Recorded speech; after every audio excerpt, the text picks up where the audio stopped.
Vamos a ver vamos a ver de los versículos del 13 hasta el 37. Este es un sermón que prácticamente termina en el capítulo 13. Sin embargo, como es muy extenso, lo vamos a dividir en dos partes.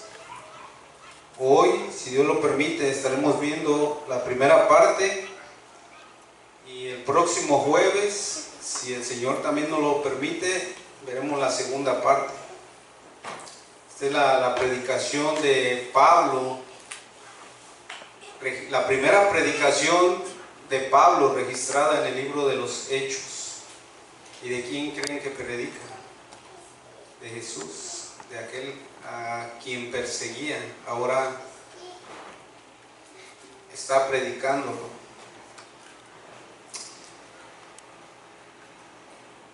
Bueno, vamos a leer entonces de los versículos del 13 al 37.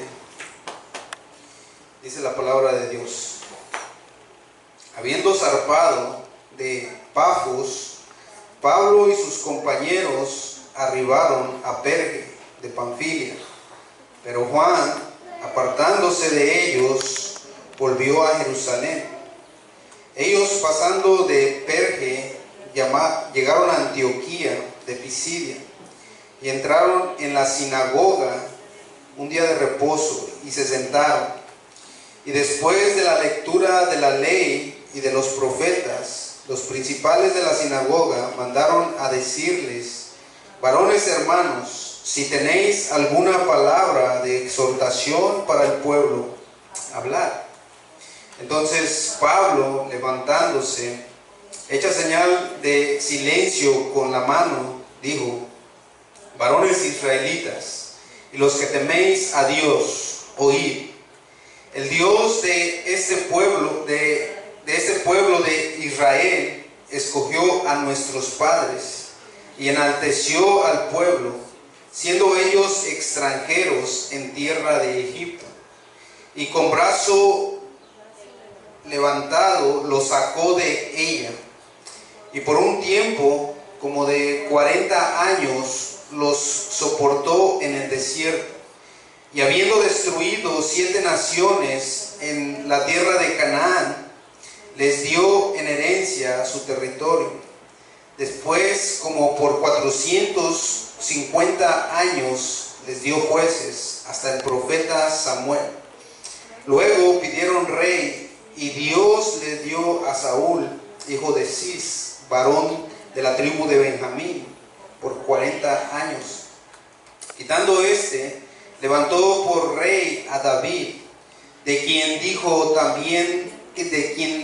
dio también testimonio diciendo: he hallado a David, hijo de Isaí, varón conforme a mi corazón, quien hará todo lo que yo quiero. De la descendencia de y conforme a la promesa, Dios levantó a Jesús por Salvador a Israel. Antes de su venida predicó Juan el bautismo de arrepentimiento a todo el pueblo de Israel. Mas cuando Juan terminaba su carrera, dijo: ¿quién pensáis que soy? No soy yo él, mas he aquí, viene tras mí uno de quien no soy digno de desatar el calzado de los pies. Varones hermanos, hijos del linaje de Abraham, y los que entre vosotros teméis a Dios, a vosotros es enviada la palabra de esta salvación, porque los habitantes de Jerusalén y sus gobernantes, no conociendo a Jesús ni las palabras de los profetas que se leen todos los días de reposo, las cumplieron al condenarle. Y sin hallar en él causa digna de muerte, pidieron a Pilato que se le matase. Y habiendo cumplido todas las cosas que de él estaban escritas. Quitándolo del madero, le pusieron en el sepulcro. Mas Dios levantó de los muertos, y él se apareció durante muchos días a los que habían subido juntamente con él de Galilea a Jerusalén, los cuales ahora son sus testigos ante el pueblo. Y nosotros también os anunciamos el evangelio de aquella promesa hecha a nuestros padres, la cual Dios ha cumplido a los hijos de ellos, a nosotros, resucitando a Jesús, como está escrito también en el Salmo 2: mi hijo eres tú, yo te he engendrado hoy. Y en cuanto a que le levantó de los muertos para nunca más volver a corrupción, lo dijo así: os daré las misericordias fieles de David. Por eso dice también en otro salmo: no permitirás que tu santo vea corrupción. Porque a la verdad David, habiendo servido a su propia generación según la voluntad de Dios, durmió y fue reunido con sus padres y vio corrupción. Mas aquel a quien Dios levantó no vio corrupción. Amén. Hasta ahí llegamos y oramos. Amén. Padre, gracias, Señor, por tu palabra. Trae bendición, Señor, a ella, Señor, en nuestras vidas, a medida, Señor, que viene a nuestros oídos, Señor, a nuestras mentes, pueda bajar al corazón, Señor, y que podamos ponerla por obra, Señor, por medio de tu poder que mora en nosotros, tu Espíritu. Guíanos conforme a Él, Señor, en esta tarde. Glorifícate, Señor, en Cristo Jesús. Amén. Amén. Tomen sus asientos, queridos hermanos.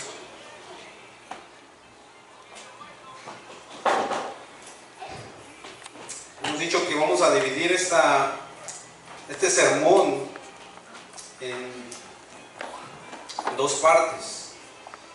Y cada parte la dividiremos en dos partes. O sea que hoy estaremos viendo dos puntos del sermón de Pablo, y el próximo jueves, si Dios nos permite, como dijimos, veremos los otros dos puntos. Como todo sermón tiene un bosquejo, como todo predicador que prepara un sermón tiene un bosquejo, a diferencia, ¿no?, de hoy en día que digamos hojas, digamos computadoras, ¿no?, para guiarnos en nuestros sermones. Pablo no lo necesitó. Pablo, él era de esos predicadores dotados de la palabra que podían desarrollar sus sermones sin necesidad de una guía, un papel, una computadora, porque pues, incluso ni había. Pero bueno, como todo sermón tiene una introducción, tiene el desarrollo del sermón, el nudo o la importancia del sermón, el corazón del sermón, y todo sermón tiene una conclusión y también una consecuencia al final en la vida de cada uno de aquellos oyentes o receptores de la palabra de Dios. Hoy estaremos viendo solamente la introducción del sermón y el corazón del sermón, lo más importante. Y el próximo jueves veremos la conclusión y las consecuencias de este sermón. Amén. Así que hoy comenzamos simplemente con la introducción y el corazón del sermón del apóstol Pablo.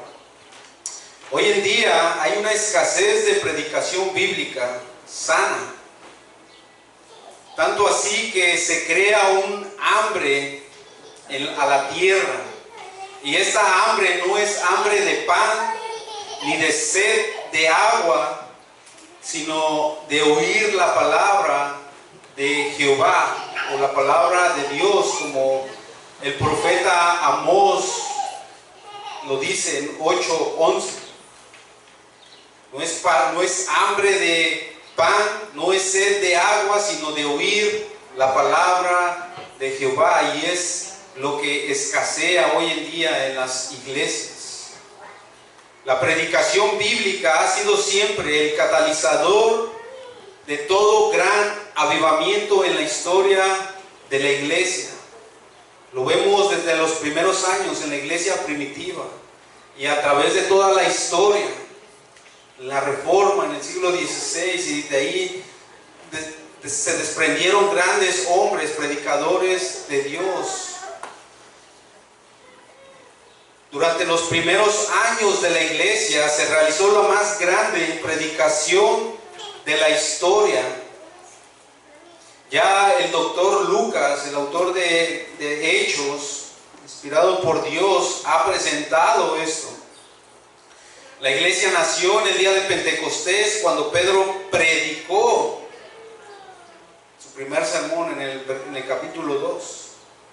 El evangelio se extendió hasta Samaria por medio de la predicación de Felipe, en el capítulo 8 de Hechos. Cuando el evangelio se extendió al mundo gentil, el catalizador volvió a ser la predicación de la palabra por parte de estos mensajeros escogidos de parte de Dios, que eran Bernabé y Pablo.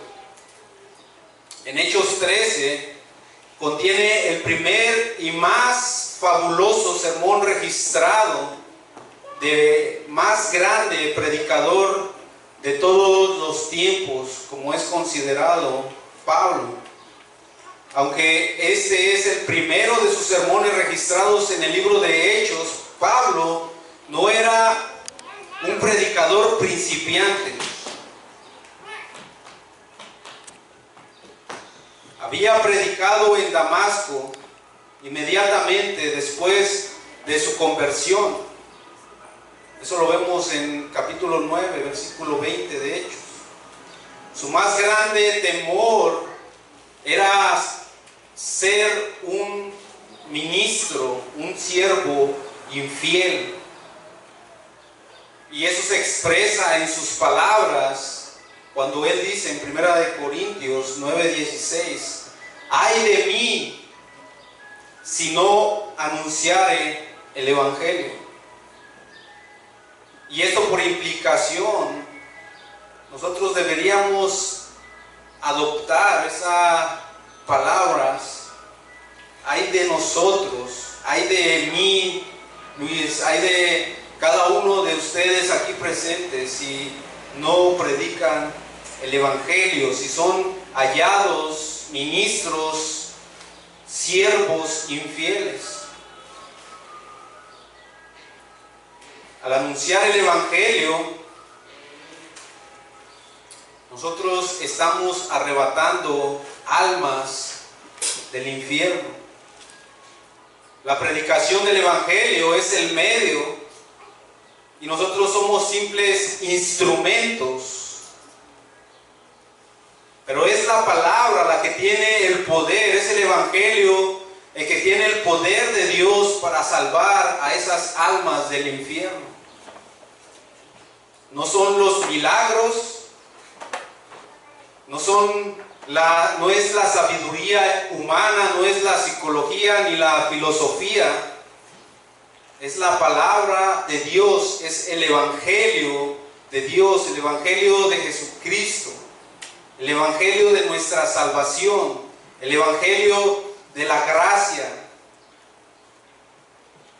En 1 Corintios 1:21 al 24, Pablo dice: pues ya que en la sabiduría de Dios, ¿no? ¿no? En su soberana voluntad.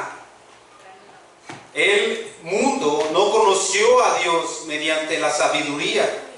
O sea, no era el plan de Dios que mediante la sabiduría conocieran a Dios, no. Agradó a Dios salvar a los creyentes por la locura de la predicación.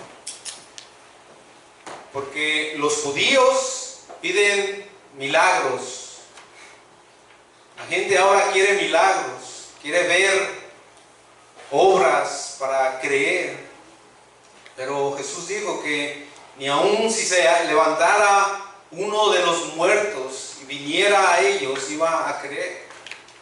Porque si no han creído a Moisés y a los profetas, menos creerán en un milagro. Los griegos buscan sabiduría,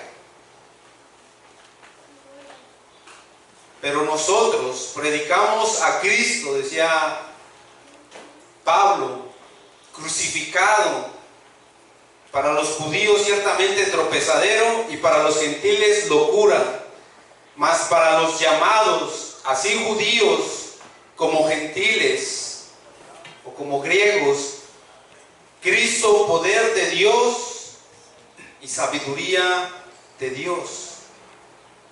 Pero es Dios que se agrada en salvar a los creyentes mediante la locura de la predicación. No solamente a judíos, pero también a gentiles. Las palabras de Pablo a los creyentes en Roma reflejan la importancia de la predicación.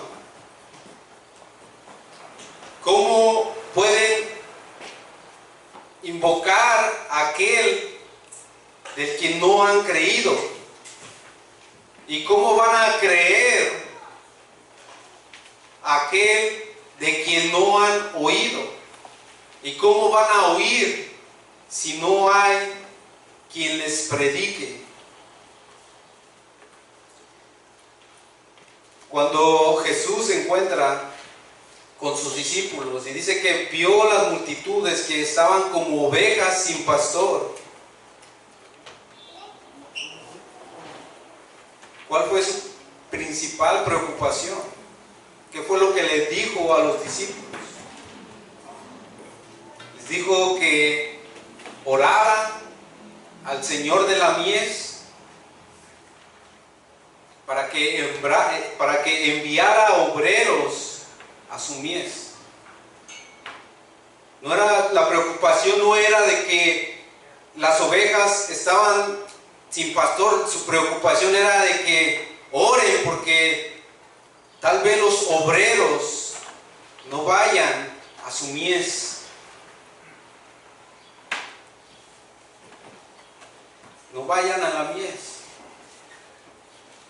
Tenemos que predicar la palabra de Dios. Aquí vemos a Pablo en el versículo 13, habiendo zarpado, dice, de Pafos, Pablo y sus compañeros arribaron a Perge de Panfilia. Cruzaron desde la isla natal de Bernabé a la costa sur de Asia Menor. Aunque no llegaron a la ciudad de Tarso, que era la tierra natal de Pablo, pero estaban cerca. Aquí en Perge sufrieron un suceso adverso. Dice que Juan, apartándose de ellos, volvió a Jerusalén. Así que ellos zarparon, ¿no? el equipo misionero. Llegando aquí a Perge, uno de ellos se apartó, y este es Juan Marcos. Lucas anuncia este hecho con total naturalidad. no culpa a nadie en particular, pero por medio de las escrituras, ahí mismo en Hechos 15:38, se evidencia que Marcos se había apartado de ellos, los había abandonado, los había desertado. No obstante, más tarde, Marcos se recuperó y fue de mucha ayuda para Pablo en su ministerio. Y la pregunta que se han hecho entre los estudiosos es ¿por qué los había abandonado? Porque no se registra, Lucas no lo registra. La razón, tuvo que haber una razón por la cual los abandonó. Y se ha especulado acerca de que él los abandonó por la nostalgia de Marcos que él tenía.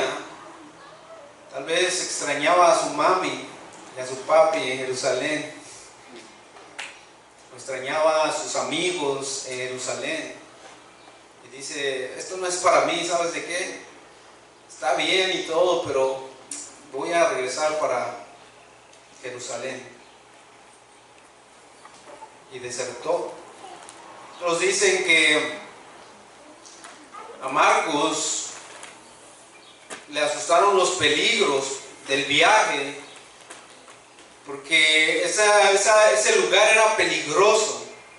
Era un lugar montañoso, inseguridad, tal vez de viajar a un territorio desconocido. O es posible que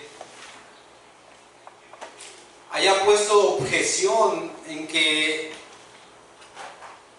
Bernabé y Pablo iban a predicar el evangelio a los gentiles, y a él no le pareció la idea de eso. ¿Sabes de qué? Hay mucha especulación en cuanto a eso. Se dice que como era sobrino de Bernabé, tal vez hubo celos de que al ver que su tío haya pasado a segundo plano y que Pablo tomara el primer plano en la predicación. No lo sabemos, pero de cualquier manera y por el motivo que fuera, Marcos los dejó y Pablo y Bernabé continuaron sin él. Se dice también que en Perge Pablo se enfermó de malaria, y esa fue la razón por la cual ellos se trasladaron a un clima más templado en las altas elevaciones de Antioquía de Pisidia. En el versículo 14 de nuestro texto, ellos dicen que pasando de Perge llegaron a Antioquía de Pisidia. Esta es la diferencia de en Antioquía en Siria, de donde habían salido ellos, más de 150 kilómetros al norte, pasando por las montañas. Fue un viaje peligroso los que ellos emprendieron. Seguramente es por esa razón que Pablo escribe en 2 Corintios 11:26, cuando está hablando de que caminos de peligros de enemigos, peligros en los caminos. Pero tras concluir su difícil viaje, entraron en la sinagoga un día de reposo y se sentaron. Llegan a la sinagoga, como era costumbre de ellos, de Pablo, ir primero a los judíos. Entran y se sientan. El servicio de la sinagoga, ahí normalmente se comenzaba recitando el Shema, que era la confesión de fe de los judíos. Era cuando recitaban que, oh Israel, Jehová, el Señor, uno es. y amarás al Señor tu Dios con todo tu corazón, con toda tu mente, alma y fuerzas. Después de eso se hacían algunas oraciones seguidas de 2 lecciones.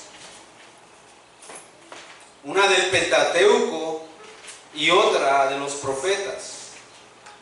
Luego de el sermón expositivo, finalmente cerraban con una bendición, muy parecido a los servicios de hoy en día en las iglesias. Y en el versículo 15 dice que después de la lectura de la ley de los profetas, los principales de la sinagoga, dice, mandaron a decirle, y es que era costumbre conceder a rabinos visitantes el derecho de dirigirse a la sinagoga. Y tal vez por sus vestimentas que Pablo llevaba de un rabino, también por eso le dieron la oportunidad. Y él, tomando parte, dice, varones, hermanos, si tenéis alguna, le dicen, varones, les dicen, los líderes de la sinagoga les dicen a ellos, varones, hermanos, si tenéis alguna palabra de exhortación para el pueblo, hablad. Sin duda, el Espíritu Santo preparó soberanamente las circunstancias, abriendo la puerta de par en par a fin de que el apóstol Pablo, junto con Bernabé, ese día proclamaran el Evangelio a esos judíos.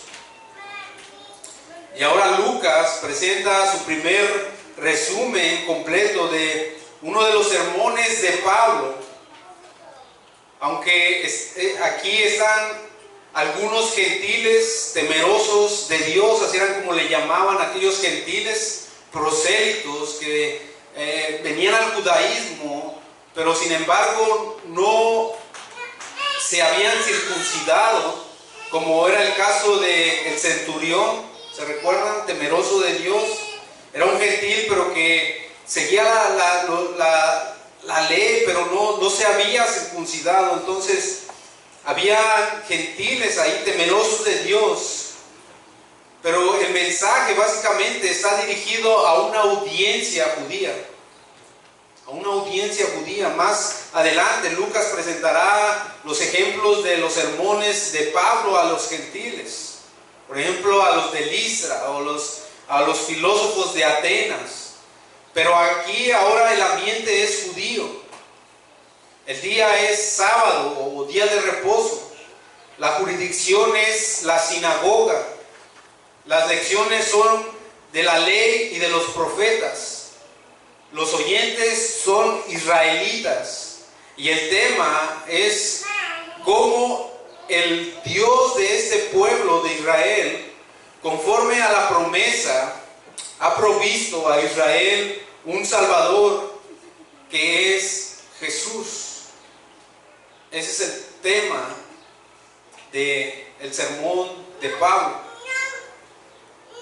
Cómo el Dios del pueblo de Israel, conforme a la promesa, ha provisto a Israel un Salvador, y este Salvador no es otro que Jesucristo.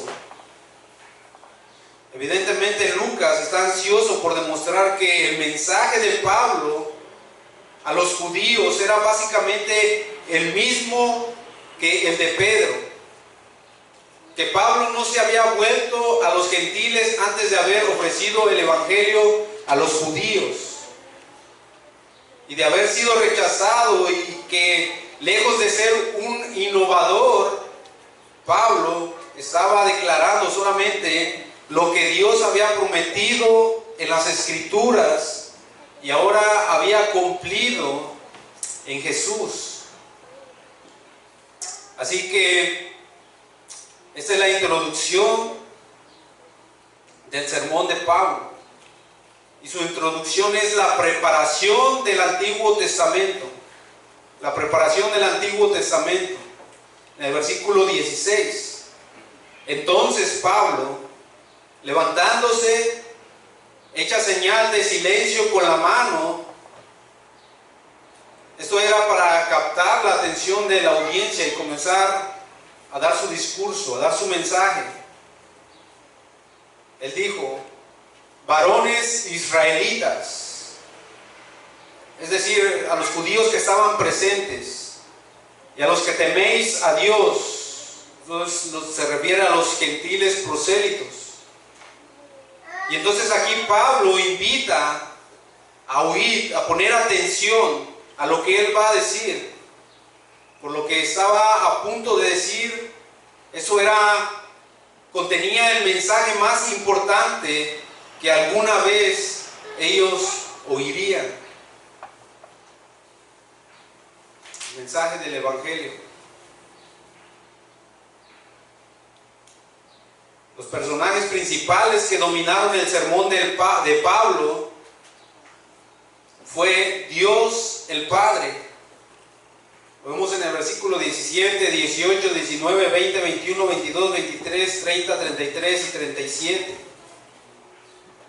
No solamente Dios el Padre, pero el Señor Jesucristo, aunque solo se menciona en el versículo 23, sin embargo, dominaron el sermón de Pablo. En esta breve recapitulación de la historia de Israel, desde los patriarcas hasta la monarquía, el énfasis de Pablo está en la iniciativa de la gracia de Dios, su cuidado providencial. Él es el sujeto, Dios, de casi todos los verbos, de los versículos de aquí en adelante. El versículo 17 comienza: el Dios de este pueblo de Israel. El Dios comenzó su cuidado del pueblo de Israel, que escogió a nuestros padres.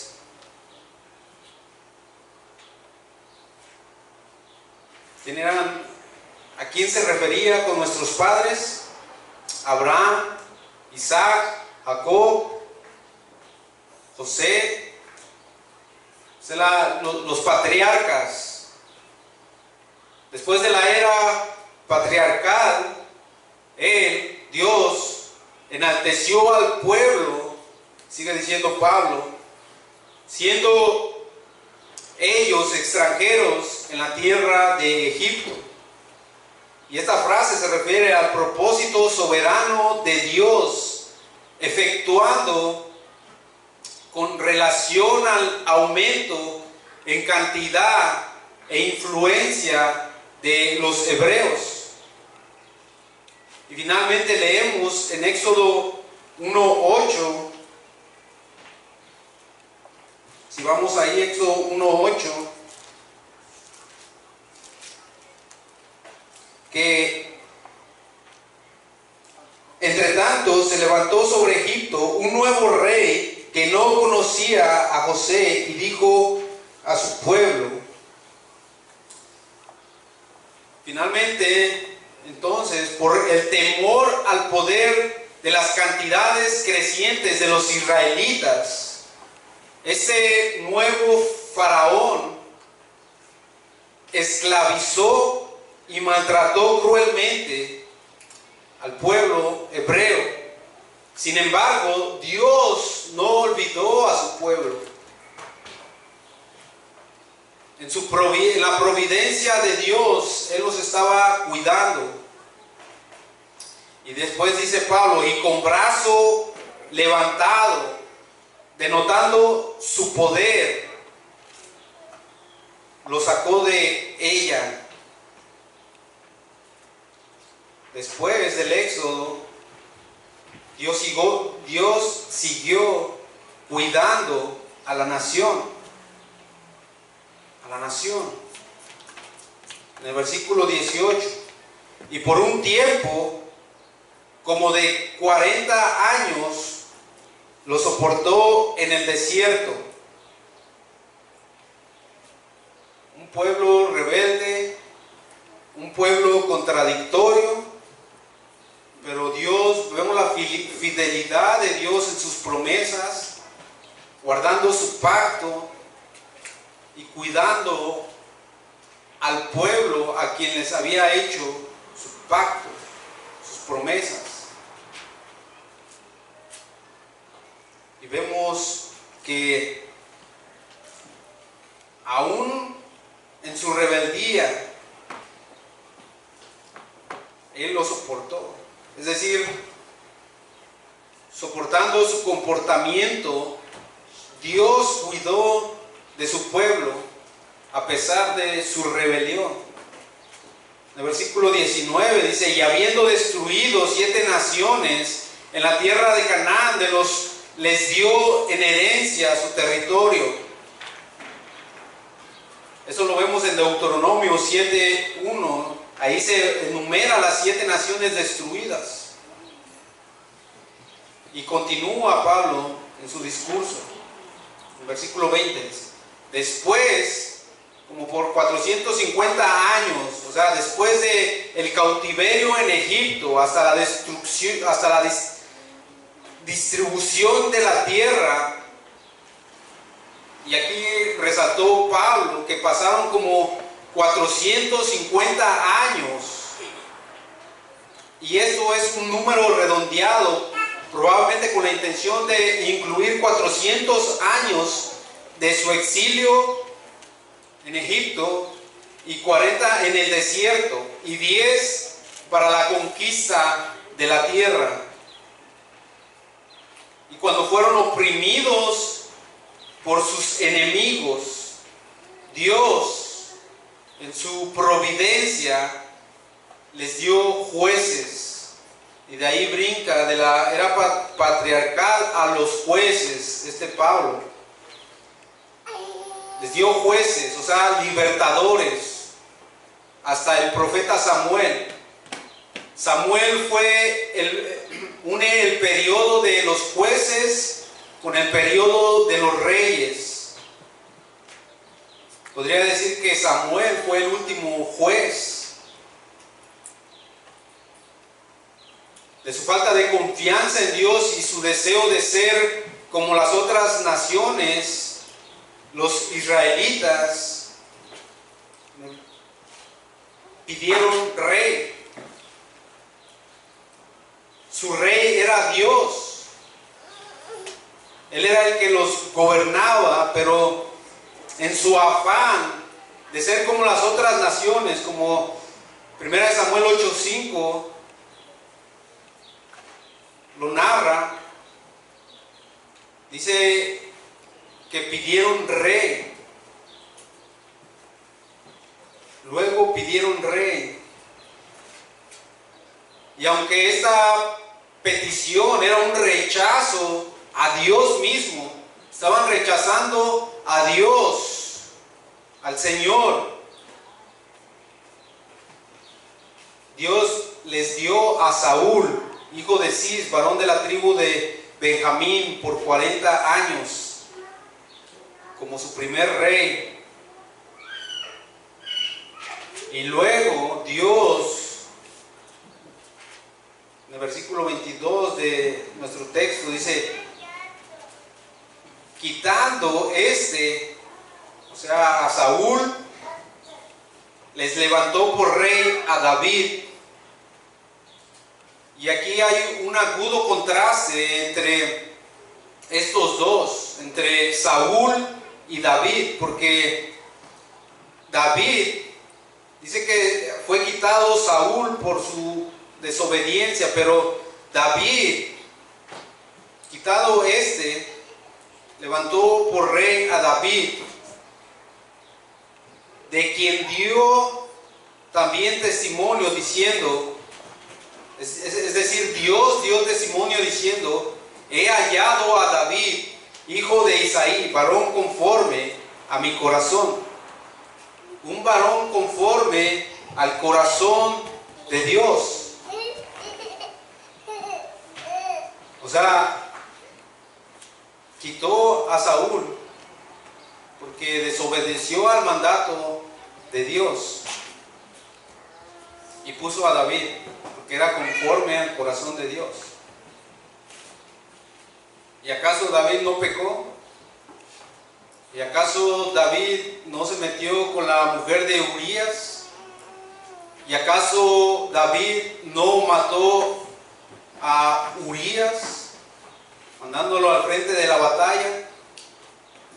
¿Acaso no desobedeció David a Dios cuando le dijo que no contara a su gente y él lo contó? ¿Cuál es la diferencia entre Saúl y David? Un hombre conforme al corazón de Dios. Un hombre conforme al corazón de Dios no es un hombre perfecto. Es uno que ve su pecado por lo que es y se arrepiente y se aparta.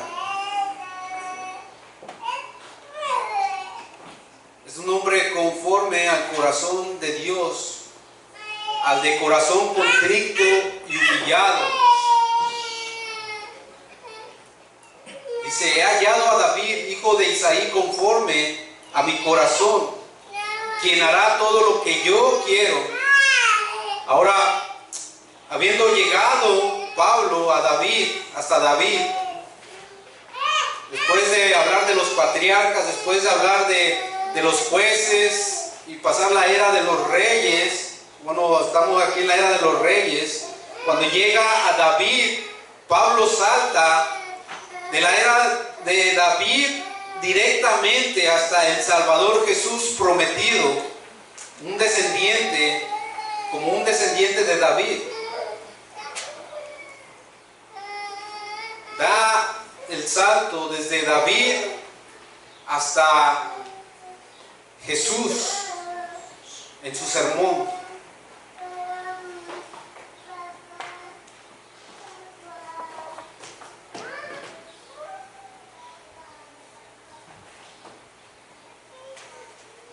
Versículo 23.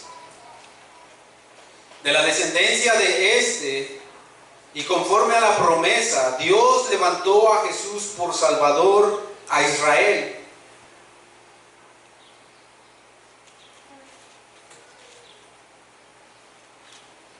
Conforme a la promesa de Dios, levantó a Jesús por Salvador a Israel. Nosotros podemos ver, usted puede ver esto en el versículo, en Lucas 1:32 y también en el versículo 69, en el capítulo 2, versículo 4 de Lucas, en Romanos, capítulo 1, versículo 3, y en segunda de Timoteo 2 y 8. Vamos a ver segunda de Timoteo 2:8, que es quien Pablo está hablando también, quien fue el que escribió segunda de Timoteo.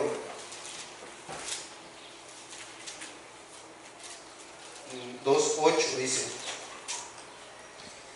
acuérdate de Jesucristo. Este es Pablo escribiéndole al joven Timoteo. Acuérdate de Jesucristo, del linaje de David, resucitado de los muertos conforme a mi evangelio. Así que históricamente era descendiente de David. Jesús, históricamente, el hombre Jesús históricamente era descendiente de David, pero proféticamente él era conforme a la promesa de Dios, conforme a la promesa. Y después Pablo, en su discurso, en su sermón, menciona a Juan el Bautista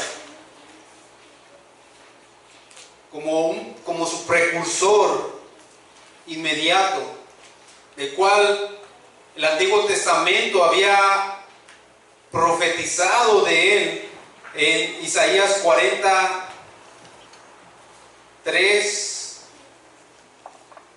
Isaías 43 al 5.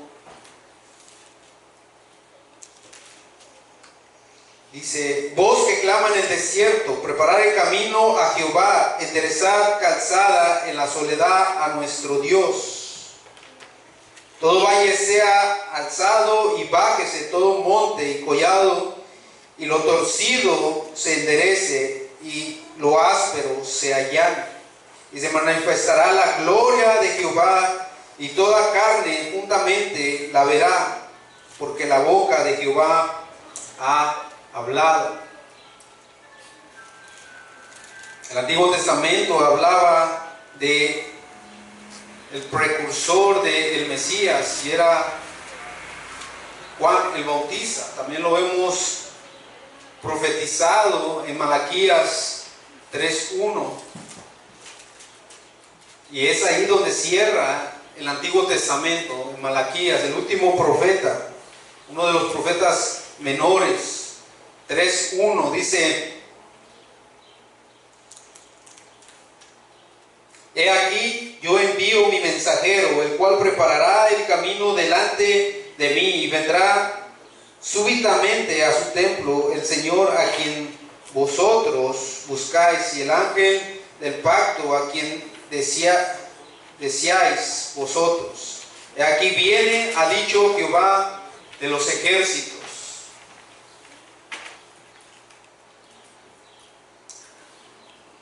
Y así menciona entonces Pablo a Juan el Bautista, a los judíos que estaban ahí presentes, como su precursor, quien desvió las miradas de Juan el Bautista, de él, de Juan, para que vieran a Jesús.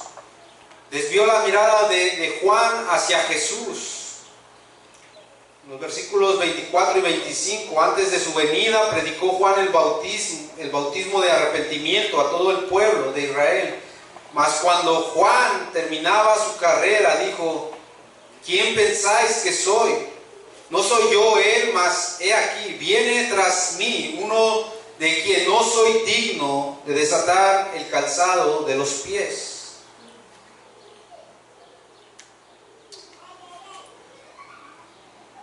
Ahora Pablo puede seguir el ejemplo de Juan el Bautista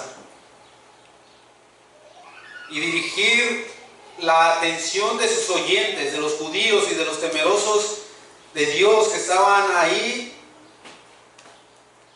desviar su atención hacia el mismo Jesús. Y entonces con eso entramos al corazón del mensaje de Pablo, a lo más importante de su sermón, al nudo, y es la muerte y la resurrección de Jesús. Estos eventos, estas doctrinas que no pueden separarse del Evangelio, porque es la médula, la muerte y la resurrección de Jesús. Sin esto no tenemos Evangelio. Entonces Pablo relata la historia de Jesús tal como la ha hecho con la historia de Israel. Al hacerlo se concentra en los dos grandes hechos salvadores: su muerte y su resurrección. Y demuestra que ambos fueron el cumplimiento de lo que Dios había predicho en las Escrituras. No fue algo que simplemente un acontecimiento que pasó así por así, que mataron a Jesús. No, fue algo que las Escrituras ya Dios lo había escrito. Se dirige a los grupos en la audiencia otra vez, como en el versículo 26: varones hermanos, hijos del linaje de Abraham, y los que entre vosotros teméis a Dios. Y entonces Pablo les declara: a vosotros es enviada la palabra de esta salvación. Es para ustedes que están oyendo esta palabra de esta salvación anunciada por Juan el Bautista a todo aquel que cree, no solamente al judío primeramente, sino al griego, como Pablo mismo lo diría en Romanos 1:16. En el versículo 27 dice: porque los habitantes de Jerusalén y sus gobernantes, no conociendo a Jesús, o sea, él reconoce que los habitantes de Jerusalén y sus gobernantes, no conociendo a Jesús, y agrega también que ni las palabras de los profetas que se leen todos los días de reposo, no las entendieron, y que las cumplieron al condenarle. Los expertos del Antiguo Testamento, los fariseos, los escribas, los saduceos, fracasaron en entender la enseñanza de las Escrituras. Eran ignorantes de la palabra y inevitablemente eran ignorantes entonces de la palabra viva, porque odiaron a Jesús sin motivo, tanto que sin hallar en él causa digna de muerte. En el versículo 28 dice que pidieron a Pilato que se le matase. Y al hacerlo, aunque no se daban cuenta de ello, nuevamente estaban cumpliendo las Escrituras. Versículo 29, y habiendo cumplido todas las cosas que de él estaban escritas, incluyendo el traslado de su cuerpo, ¿no?, cuando lo quitaron del madero, el lugar de maldición, de la maldición divina, entonces, y lo pusieron en el sepulcro.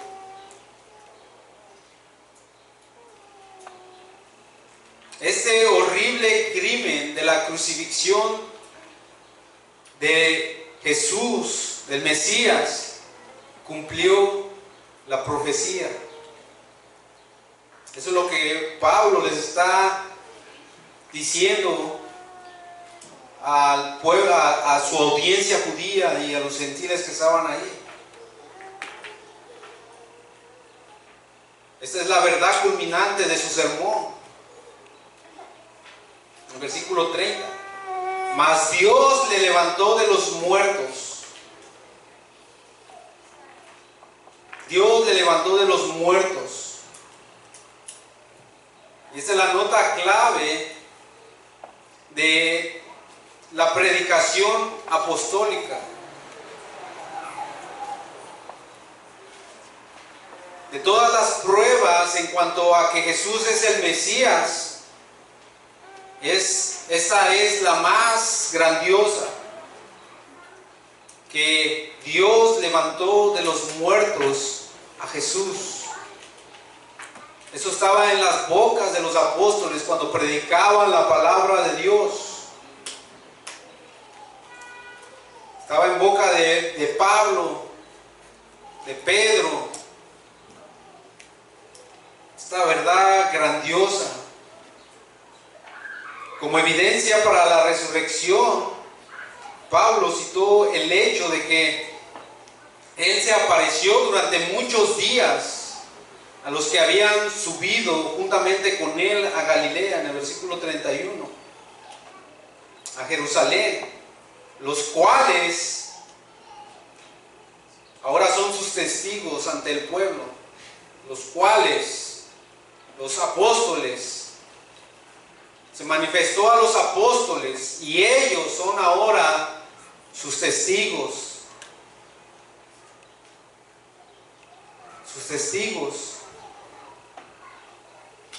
En el versículo 31 Pablo dice, los cuales, o sea, ellos, no nosotros, no Bernabé y yo, Pablo, no, porque no eran del grupo de los 12, Pablo no lo era,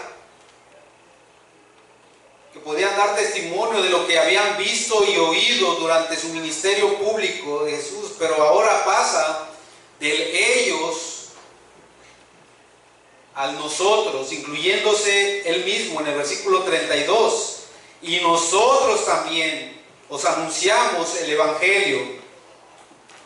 Así como ellos lo hacían, ahora nosotros también lo hacemos, sobre la resurrección, mostrando que en la resurrección, así como en la cruz, Dios ha cumplido lo que prometió a los antepasados. O sea, como él lo dice, de aquella promesa hecha a nuestros padres, al final del versículo 32. Entonces, él les da 3 promesas.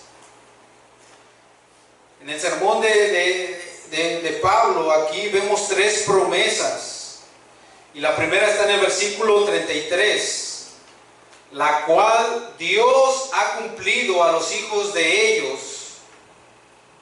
a nosotros, resucitando a Jesús, como está escrito también en el Salmo 2, mi hijo eres tú, yo te he engendrado hoy.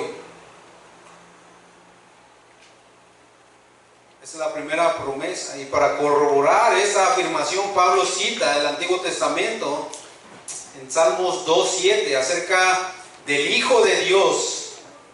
Predice no solamente la encarnación de Dios, o sea, de Cristo, sino también su resurrección, magnificándolo y glorificándolo de esa manera. Una segunda promesa está en Isaías 55:3, que se hizo realidad. Versículo 34 también de nuestro texto, en cuanto a que Dios le levantó de los muertos para nunca más volver a corrupción. Lo dijo así: os daré las misericordias fieles de David. Un Mesías muerto no podía haber sido el canal para las misericordias fieles que Dios había prometido a David y a su posteridad.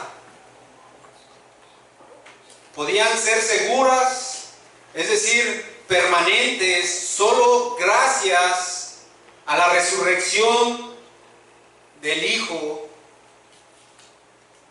de Dios, del Hijo del hombre. Y el Salmo 16:10 habla sobre no permitir la corrupción del Santo de Dios.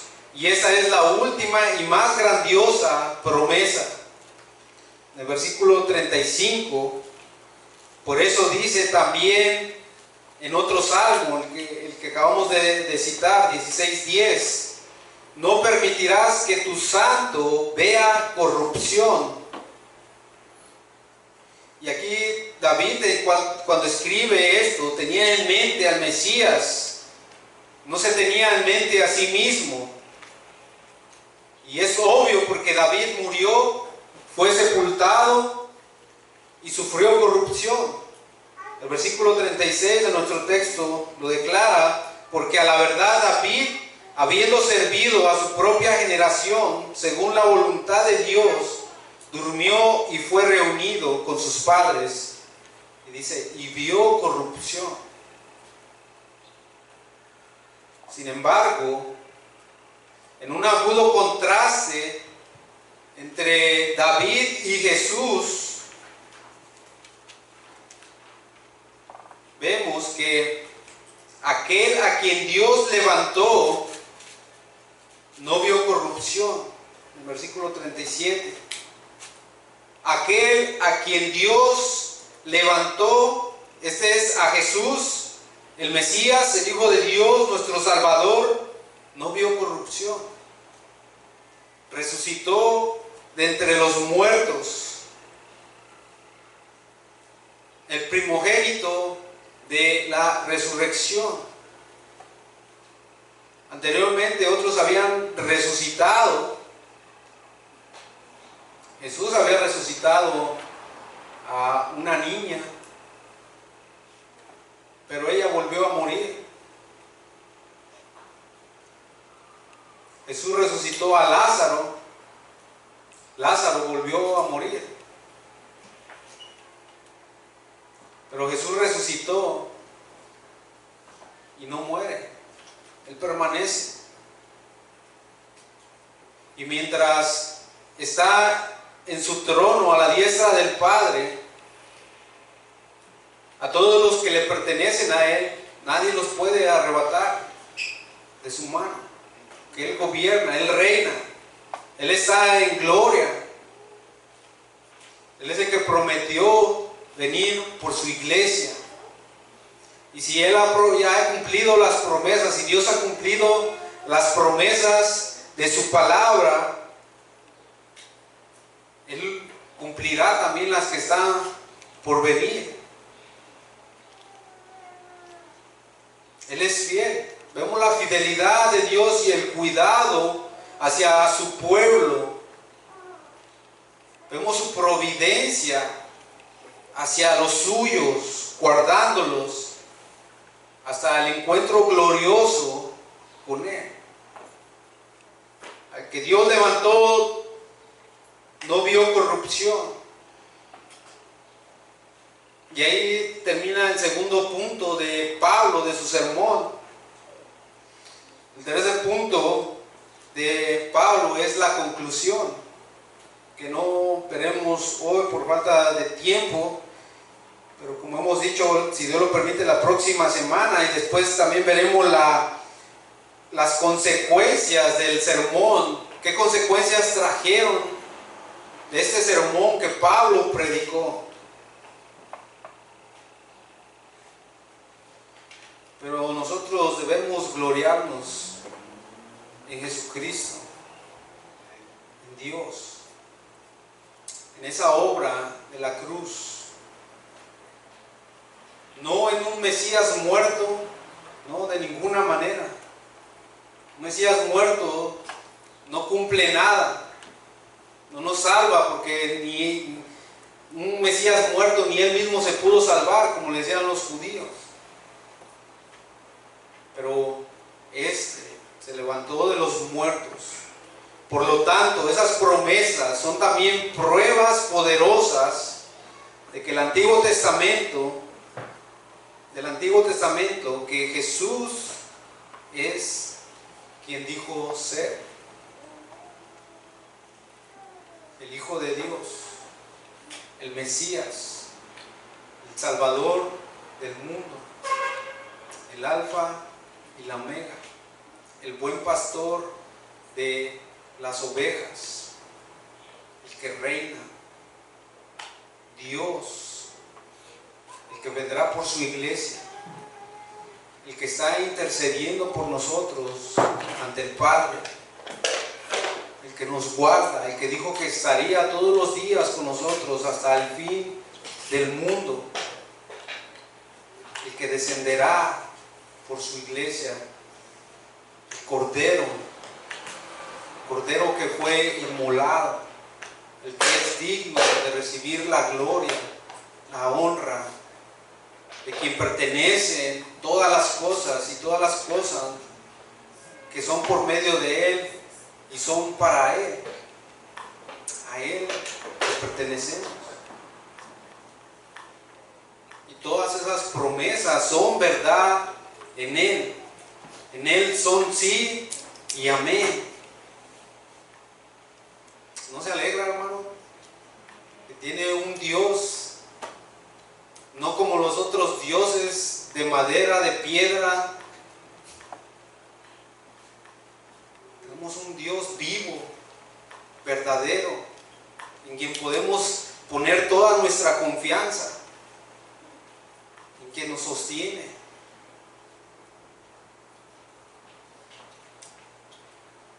Y a ese Dios es al quien tenemos que anunciar, predicar sus maravillas, sus grandezas, sus virtudes, sus atributos, su palabra, todo lo que Él es. Testificar de Él, predicar de Él, de su salvación. Él es digno, Él es digno.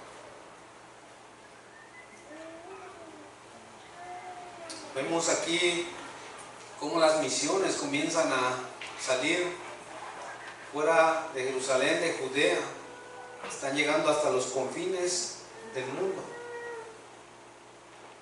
Y saben que, mis amados hermanos, la historia de la iglesia que encontramos en el libro de Hechos, cuando llega al último capítulo, no tiene un final, porque hasta ahora se sigue escribiendo en los cielos. Se sigue escribiendo la historia de la iglesia. ¿Qué papel estás jugando como iglesia? ¿Qué se está escribiendo de ti? ¿Qué están mirando aquellos multitud de testigos que están ahora ya en la presencia de Dios y están viendo ahora a la iglesia militante? Una nube de testigos nos están observando, testigos fieles que dieron sus vidas por la fe, por la causa de Cristo. ¿Qué papel jugamos? La última vez hablaba de impactar al mundo con el Evangelio. ¿Cómo? ¿Cómo lo vamos a hacer? Y vi caras así como que de que está siendo muy idealista, o sea, como que sí, vamos a impactar al mundo con el Evangelio. ¿Cómo lo vamos a hacer? Haciendo discípulos de todas las naciones. ¿Eso qué quiere decir, pastor? ¿Que tengo que irme de misionero a otro país? No, hermano, comencemos aquí donde estamos, orando por las naciones. Y si Dios quiere enviarte a una nación, gloria a Dios. Si nos quiere enviar, ahí iremos en obediencia, en amor y en obediencia a Él. Oremos por las naciones. Oremos por que Dios nos dé un deseo por la palabra. Mis amados hermanos, ¿está leyendo la palabra? ¿Tiene un plan de lectura de la palabra? ¿Está leyendo continuamente la palabra de Dios día con día? Ahí es donde debemos comenzar. Es la palabra de Dios que nos va a transformar para nosotros amar más a Dios y obedecerlo. Es la palabra que nos va a transformar. Es la oración, es el poder de Dios. Tenemos los recursos por medio de la oración, los recursos del cielo a nuestra disposición, si oramos conforme a su voluntad.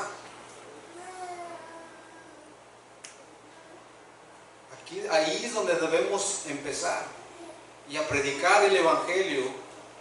No tenemos que ir por ahora tal vez a otra nación, pero ¿qué tal si le comparte, digamos, a alguien de Ecuador o de aquí de un país de aquí de América?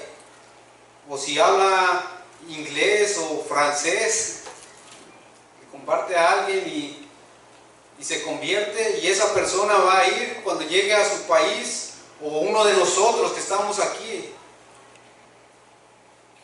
te regresas a tu país razones soberanas de Dios, en la providencia de Dios, te manda para México, para Dominicana, para Honduras. Hermano, ya está, ya se siente que va en el avión. Y él comparte allá con alguien y se convierte, y de esa manera estamos impactando al mundo, haciendo discípulos de todas las naciones.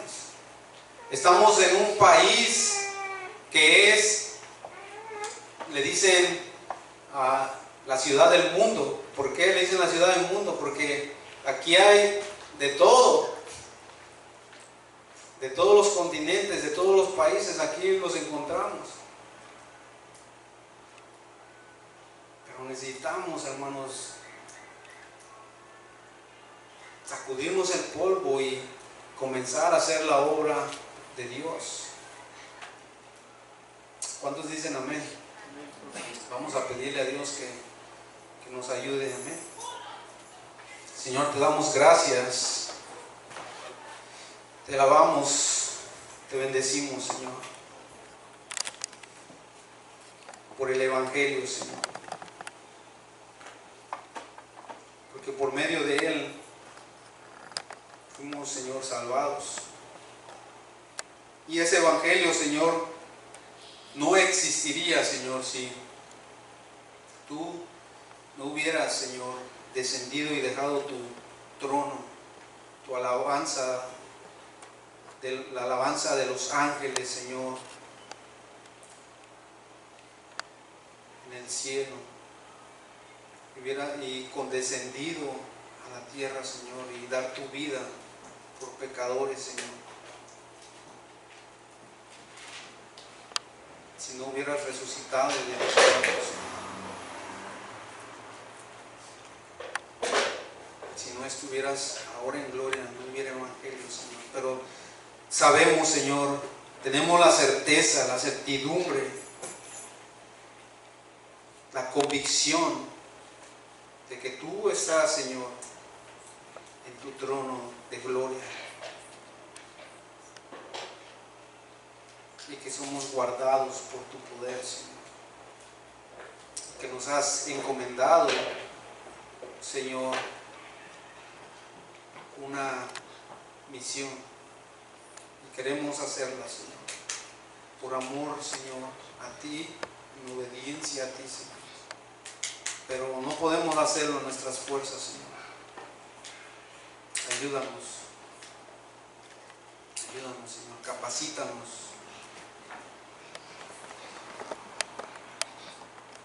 Capacítanos, Dios, con tu Espíritu, Señor. Obra en nuestros corazones, danos la disposición, Dios. Señor, danos el poder, el denuedo,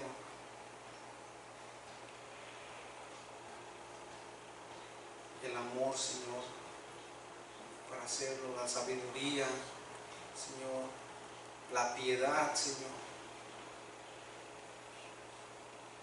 las palabras.